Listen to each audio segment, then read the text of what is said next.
data providers today. So why do we need data providers?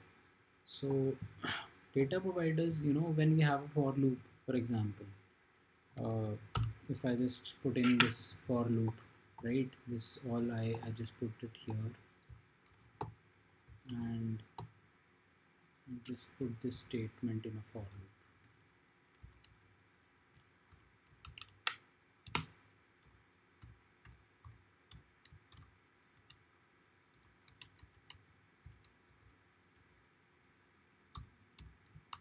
Okay, and I do this, right? So what happens is, let's just comment this out. So for example, you're just entering username, password, and logging in. So if, for example, you are trying to, so right now we'll just will not use any data provider here. So this one, let it be like this, right? So this is the there, and we are just running it, right? So let's run it. We can see that it ran just one time, right? It ran just one time and it gave this failures. It didn't even execute all of these, right? So on first its failure itself, it failed. So we don't want that. What if my first test data passed, but rest of the test data I want to see what is the behavior? Well, I will not be able to see that. And if I want to do 50 iterations, I can put in here 50 iterations, but those won't be executed because this would fail sometime. And moreover, there is just one test. Even if there are 50 iterations, there would be just one run, as you can see here in this. I had shown you the run is just one, right? So that's why the for loop is not very useful here. If first test is well failed and first test is failed, and rest of the 49 test data I will not be able to test, right? So test count will always be 1 even if you iterate over 50, 100 or 200 times. Second issue is that if first iteration fails, we don't know what happened with the other 49 iterations, right?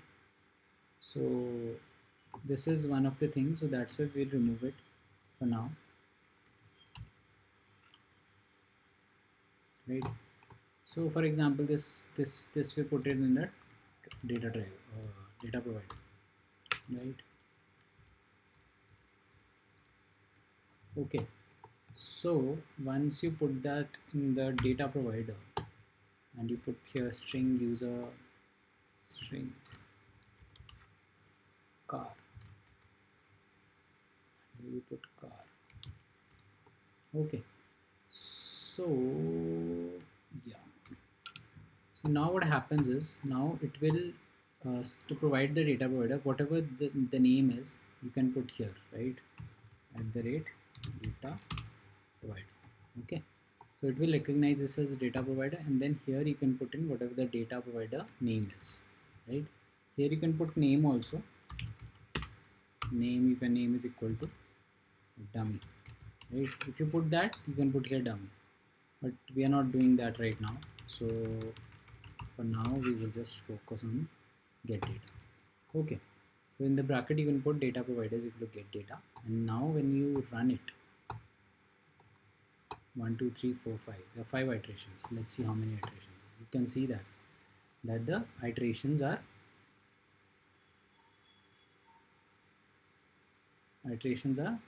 5 runs are there and 5 passes are there. Even if I make it true,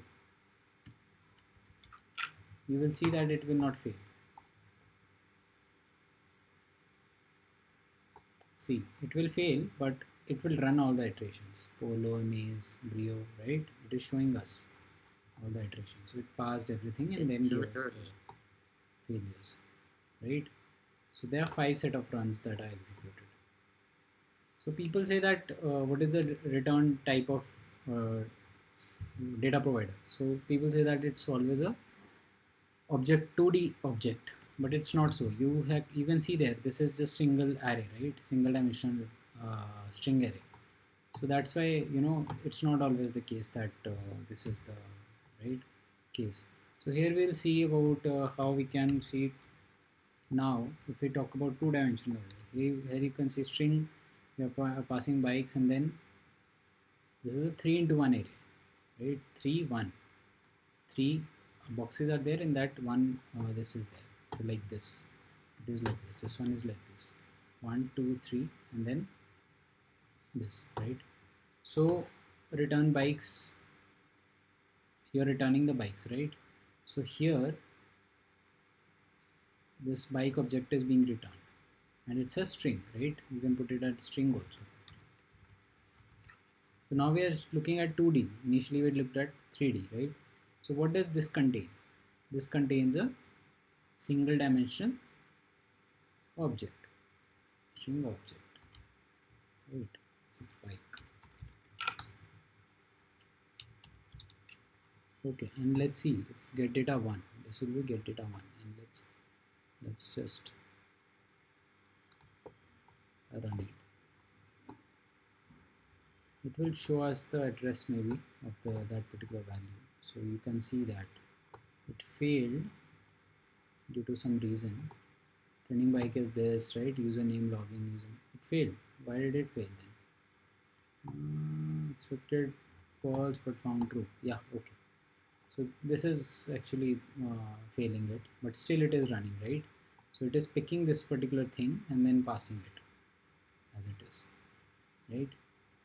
So mention that you can see that the first dimension mention that, like here 3, it did the 3 iterations. If we see here, it did how many iterations? 3 runs were there. Why? Because it was a 3 1 array, 3 and 1. So 1 2 3, and then this is number of columns. So here it was just 1, right? 3 into 1 array. So that's why. So this first indicates the number of iterations, and the second second dimension means how many parameters you want to feed to your test data. So how many parameters you want to put.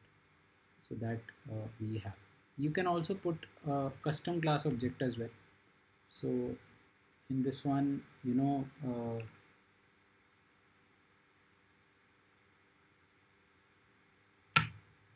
so we learned that we can give one single object also. Here you can see, but you can give object here also. But see, if you want to give object, right, and then here also you want to give object, you can do that, no issues. Now here you can give one also, and it won't be an issue, right? If you had given string,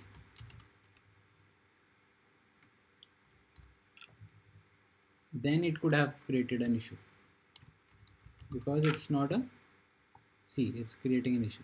Because so you can use object array, because object is a super class of all the objects. So you can use object array if you are passing different data types, right? Okay, and yeah, you need not necessarily use these two also. You can use one also, and then you can remove this, and it would just work fine.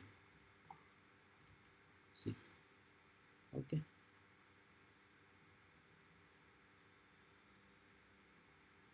So this would also work fine. So you can pass however you want to pass, right? So here you can see different data types are there. It's working fine.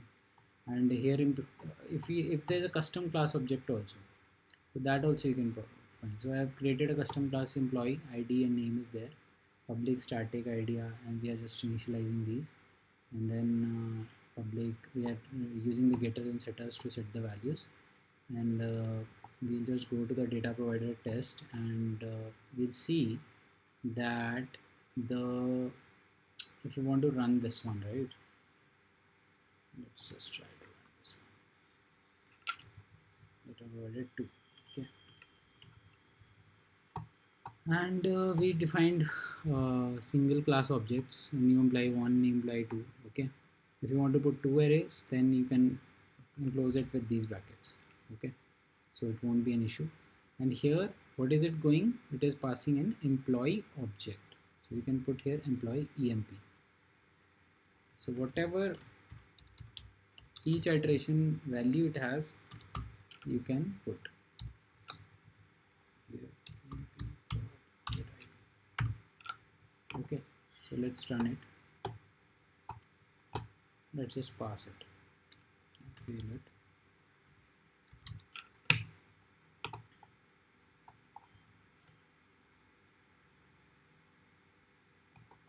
Okay, it passed. It gave it some training bike is 1, entering username, give 1 value, 2 value, right?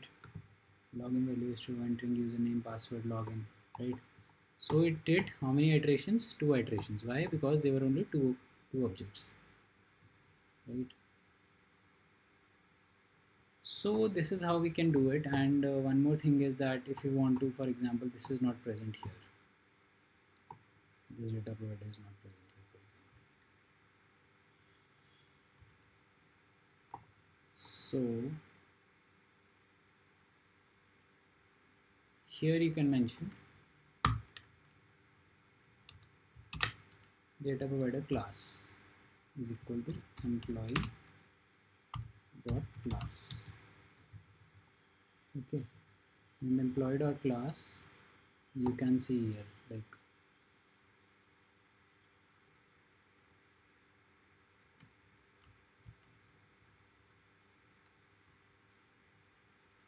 so you can see here, run it.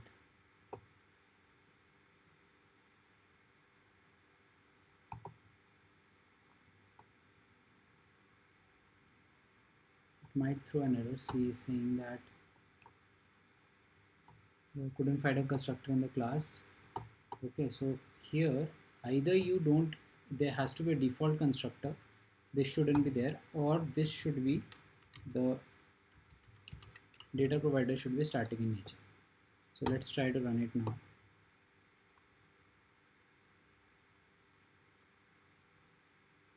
And we see that it runs fine. Okay, so this is in the test.ng documentation. So you can see that you have, if it is data provider is in another class, you have to put that data driver, and then you have to mention that it is static, or it should not have a, if we remove this, then they should not have this particular constructor, custom constructor. Okay, so this is there, and then we can see 2 dimensional array is not always the return type of a data provider. So that's true, we saw that. Here we don't have that, still it's running fine. And object, first dimension indicates how many iteration you want to test run. We saw that there are 3 iterations, so that's why it ran 3 times. I mean the first thing. So second dimension means how many parameters you want to feed to your test data. So in that, here we saw if there are 3, accordingly we'll see how we can do that. If you want to pass single parameter, you can use single array. Yeah, so single array here we have used because we just wanted to pass single parameter, right? If you want to pass different data types, then you can use object, as it is superclass. So here we saw that we have different data types, so that's why we're using object. You can also pass custom class object. So we saw how we can pass the custom class object as well. So let's learn further in this. So next step we'll see.